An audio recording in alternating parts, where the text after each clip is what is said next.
Assalamualaikum warahmatullahi wabarakatuh. Nuwun para sesepuh, para pinisepuh ingkang dahat kinabeten, para pangembating praja ingkang sinudarsana, Bapak Ibu, para rawuh kakung miwah putri ingkang dahat kinurmatan. Kasugengan rahmat saha berkah dalam Gusti ingkang Maha Agung mugi tansah kajiwa kasarira dumateng para tamu ingkang mulya. Inggih awit saking keparengipun Bapak Sudarwa sekalian, kula kapitados nderekaken lampahing adicara pahargyan prasaja ing kalenggahan punika. Dene wigatosing sedya Bapak Sudarwa sekalian kersa mahargya putra penganten sarimbit inggih punika Rara Ayu Intan Puspitasari.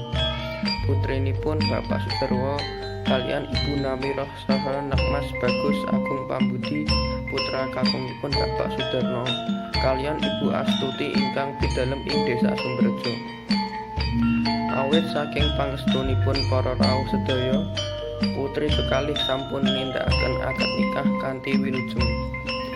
Para rawuh ingkang minulya, keparenga kula ngaturaken rarencani adicara ingkang sampun rinancang dening keluarga.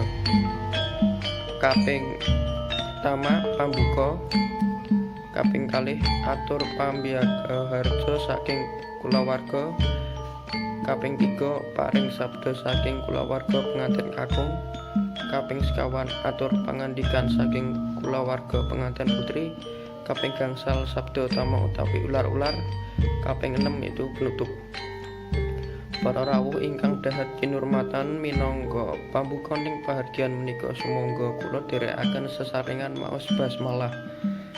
Dene para rawuh ingkang ngrasa agami sanes kula sumanggaaken miturut kapitadosanipun piyambak-piyambak. Sumangga kula dherekaken. Salajengipun mbok bilih wonten sawetawis kekirangan ingkang dadosaken kirang renaning penggalih. Awit saking kathah kiranging atur, kula namung saged nyuwun agunging pangeksami ing wasana mugi kepareng handumukaken lenggahan kanthi mardikaning penggalih serta penutup atur.